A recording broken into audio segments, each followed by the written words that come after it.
Assalamualaikum warahmatullahi wabarakatuh. Apa kabar teman-teman semua? Oke, semoga dalam keadaan baik ya teman-teman.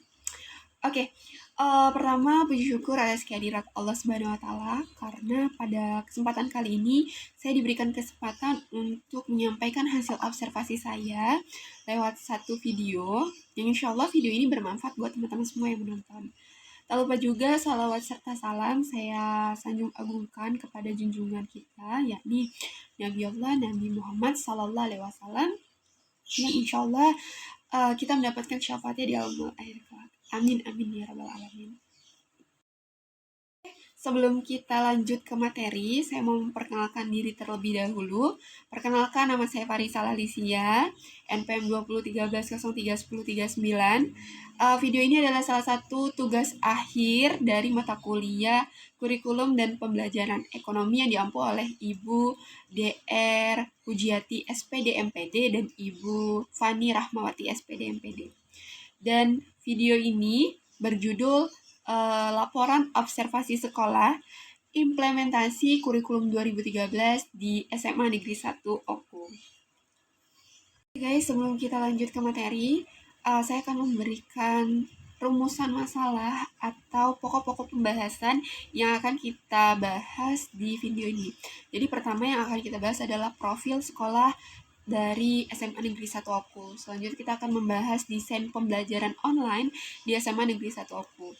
Selanjutnya kita juga akan membahas tentang proses pembelajaran online dan bagaimana respon peserta didik terhadap pembelajaran online di SMA Negeri 1 Oku. Dan yang paling penting adalah bagaimana pengimplementasian pelaksanaan kurikulum 2013 di SMA Negeri 1 Oku dan apa saja hambatan yang kita temukan di SMA Negeri 1 Oku dalam proses pelaksanaan kurikulum 2013.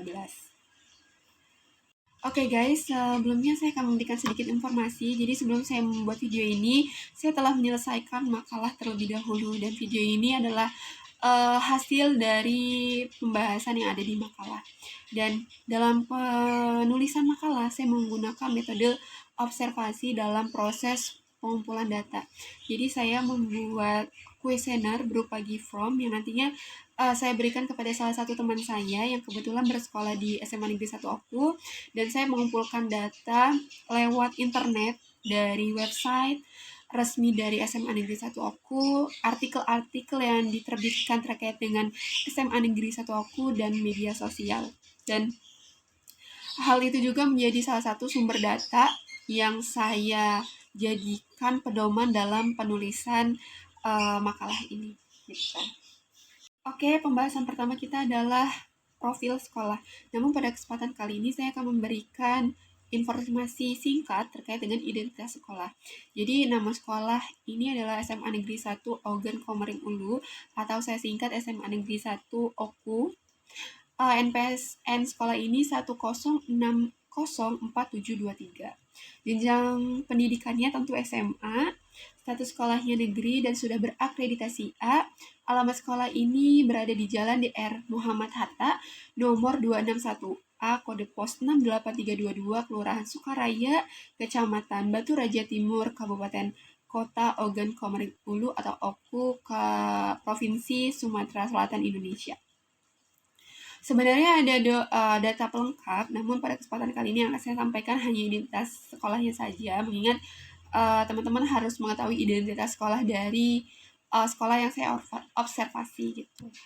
Oke teman-teman, setelah teman-teman tahu identitas dari sekolah yang saya observasi, selanjutnya kita akan membahas tentang desain pembelajaran online di SMA Negeri 1 Oku. Jadi bagaimana sih desain pembelajaran online yang diterapkan di sana? Jadi setelah saya melihat hasil dari kuesioner yang diisi oleh peserta didik yang bersekolah di sana dan ditambah juga dengan data-data yang saya cari lewat internet, desain dari pembelajaran online di SMA Negeri 1 Oku ini adalah memanfaatkan aplikasi-aplikasi pembelajaran. Gitu. Pertama, aplikasi yang digunakan adalah Google Classroom. Kedua, Zoom, Gmeet, selanjutnya YouTube dan WA. Jadi pendidik yang ada di SMA Negeri 1 Oku melaksanakan proses pembelajaran lewat aplikasi-aplikasi ini. Jadi dia lebih memanfaatkan teknologi-teknologi yang ada pada zaman sekarang gitu. Ya, bagaimana proses pelaksanaan pembelajaran online di SMA Negeri 1 Oku? Kembali lagi setelah saya melihat hasil kuesioner yang telah saya buat dan telah diisi oleh peserta didik yang bersekolah di SMA Negeri 1 Oku. Jadi proses pelaksanaan pembelajaran online di SMA Negeri 1 Oku ini memanfaatkan aplikasi-aplikasi pembelajaran. Namun pada prosesnya kurang lebihnya para pendidik di sana menggunakan WhatsApp sebagai sarana utama dalam proses pembelajaran online. Jadi prosesnya guru memberikan pembukaan di WA, selanjutnya nanti akan diarahkan lewat Google Classroom. Jadi nanti terkait dengan materi, video pembelajaran, itu diletakkan atau ditaruh di Google Classroom, dan nanti peserta didik mengakses Google Classroom dan mengisi pertanyaan atau tugas yang ada di Classroom. Gitu. Dan proses pelaksanaan pembelajaran online ini bukan berarti hanya menggunakan GWA atau Google Classroom gitu. Namun ada beberapa peserta didik yang mengisi di kuesioner bahwasannya ada beberapa pendidik yang pada mata pelajarannya menggunakan Zoom untuk menjelaskan pembelajaran materi dari mata pelajaran itu.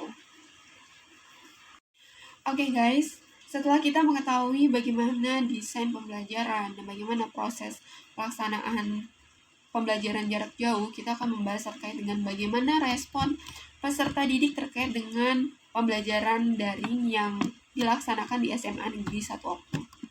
Jadi berdasarkan informasi yang sudah saya kumpulkan, ada 2 respon yang diberikan oleh peserta didik. Respon pertama adalah respon yang baik. Respon yang baik ini ketika peserta didik itu menganggap pembelajaran daring ini tetap bisa efektif, karena dia bisa mencari informasi sebanyak-banyaknya lewat internet, lewat media sosial ataupun lewat YouTube gitu. Peserta didik menganggap bahwasannya pembelajaran online ini bersifat fleksibel dan efisien gitu. Itu respon yang pertama. Respon kedua adalah ketika peserta didik menganggap pembelajaran jarak jauh ini sering sekali menemui hambatan-hambatan sehingga dapat menunda keefektifan dari proses pembelajaran itu. Misalnya sering kita temui hambatan yang pertama adalah keterbatasan kuota. Karena kuota ini bersifat perekonomian dari masing-masing individu peserta didik gitu. Jadi kita terkadang menjadikan keterbatasan kuota ini menjadi hambatan utama dalam proses pembelajaran jarak jauh. Selanjutnya juga adalah masalah jaringan, karena wilayah Indonesia ini benar-benar luas dan tidak semua jaringan di Indonesia ini bagus gitu. Terus dia kadang menemui hambatan yang paling penting adalah hambatan ketika peserta didik tidak bisa berkomunikasi atau berinteraksi dengan guru. Itu adalah hambatan utama yang sering dirasakan peserta didik dalam proses pembelajaran jarak jauh. Jadi itu 2 respon yang diberikan peserta didik terkait dengan proses pembelajaran jarak jauh di SMA Negeri 1 Oku. Selanjutnya kita akan membahas tentang pelaksanaan kurikulum 2013 di SMA Negeri 1 Oku. Jadi bagaimana sih pengimplementasian kurikulum 2013 di SMA Negeri 1 Oku? Jadi pembelajaran yang terjadi akibat implementasi dari kurikulum 2013 ini adalah pembelajaran yang tidak lagi berpusat pada guru, melainkan berpusat pada siswa, pada aktivitas siswa gitu. Karena kurikulum 2013 ini bukan hanya menitik beratkan pada pengetahuan saja gitu, melainkan keterampilan dan pendidikan karakter dari siswa itu sendiri. Dan di SMA Negeri 1 Oku sudah menerapkan hal itu, karena di SMA Negeri 1 Oku itu sudah menerapkan kurikulum 2013. Dan kembali lagi pada inti pembelajaran atau pada pengimplementasian kurikulum 2013 lebih berpusat pada pendidikan karakter, maka di SMA Negeri 1 Oku menggunakan ekstrakurikuler sebagai salah satu sarana untuk membuat karakter dari peserta didik. Dan setelah saya lihat hasil dari responden yang diberikan oleh para peserta didik yang mengisi, bahwasannya walaupun pada saat pandemi COVID-19 ternyata di SMA Negeri 1 Oku masih melaksanakan atau masih menjalankan proses ekstrakurikuler sebagai salah satu bentuk pembelajaran dalam pembentukan karakter peserta didik. Itu yang pertama. Dan kedua, kurikulum 2013 ini menitik beratkan pada sarana dan prasarana yang didapatkan oleh peserta didik. Dan kembali saya tanyakan dalam salah satu pertanyaan di kuesioner saya yang saya buat,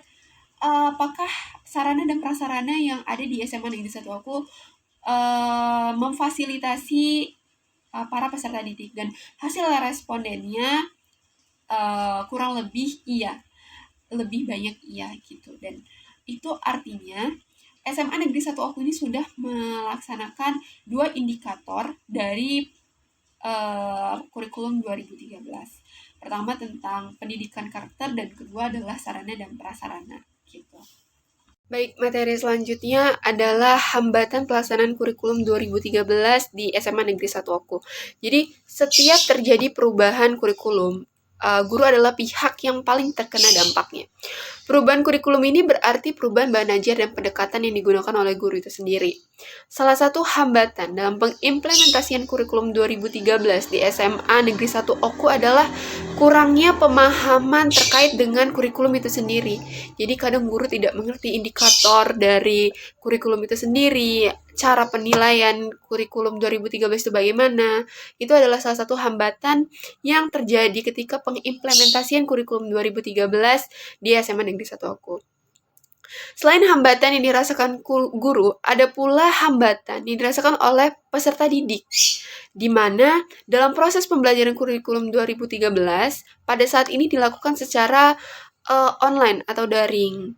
Tentunya selalu berpatokan pada kurikulum 2013, dan pada saat pembelajaran kurikulum 2013 dengan menggunakan metode online, banyak sekali peserta didik yang kurang pemahamannya terkait dengan materi yang disampaikan. Dua itu adalah salah satu hambatan yang dirasa ada pada SMA Negeri 1 Oku berdasarkan kuesioner yang telah saya buat.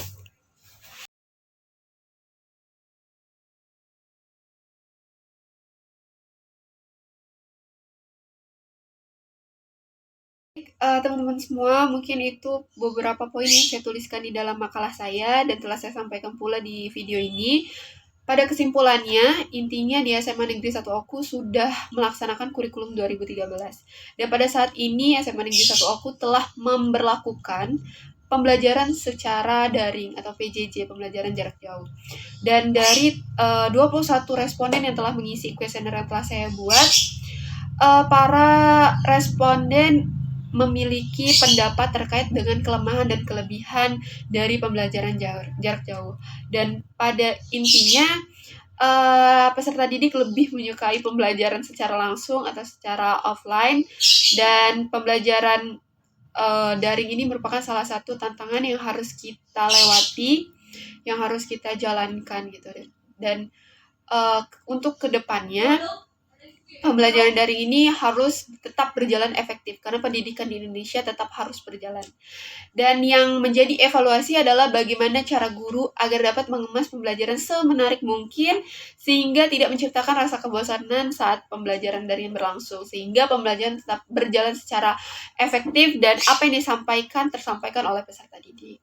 Mungkin sekian presentasi dari saya. Terima kasih kepada teman-teman yang sudah menonton sampai akhir video ini. Lebih kurangnya saya mohon maaf. Saya akhiri, wabillahi taufiq wal hidayah. Wassalamualaikum warahmatullahi wabarakatuh.